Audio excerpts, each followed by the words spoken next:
Blackwood Crossing is an experience that tells an incredible story of children and loss in a beautiful visual world that's held back by gameplay, and that's sort of an issue when it's a game.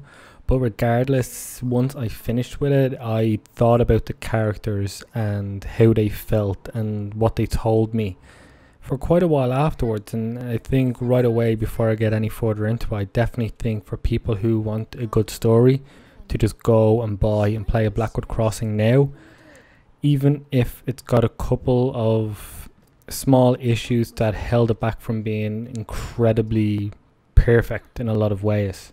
Blackwood Crossing I played on PC, and just to say up front, if you are sort of the type of people who care about frame rates, the game is locked at 30 frames a second. But given that this is basically a walking simulator that's very heavy on narrative, that really shouldn't matter. But at the same time, I think it's worth saying.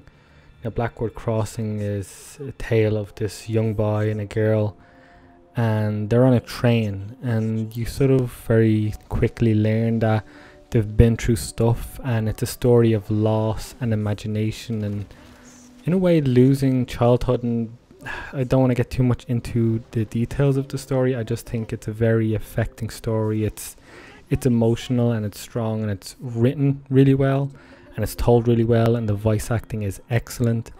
Visually it's got a pleasant but also creepy style at times that can be actually kind of unnerving, and it's quite a powerful thing in a game that's sort of so emotionally driven. But Blackwood Crossing it's not an incredibly long game. It's a couple of hours. It's got a couple of puzzles, and it's in some of those puzzles in where you're required to sort of control the game in a certain way that holds it back, and movement doesn't feel great. It can be a bit too sluggish at times as you're trying to move around, especially if you're revisiting an area or something like that. It can kind of grate it, and sort of it can be a bit faster. But other than that, the story of Finn and his sister and their losses, it's pretty powerful game.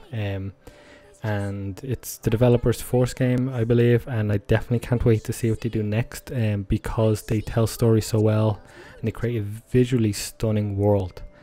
It's just weirdly enough that in this game the worst part of it is the game part, the game elements. But other than that, Blackwood Crossing is it's definitely something you should maybe pay attention to and try.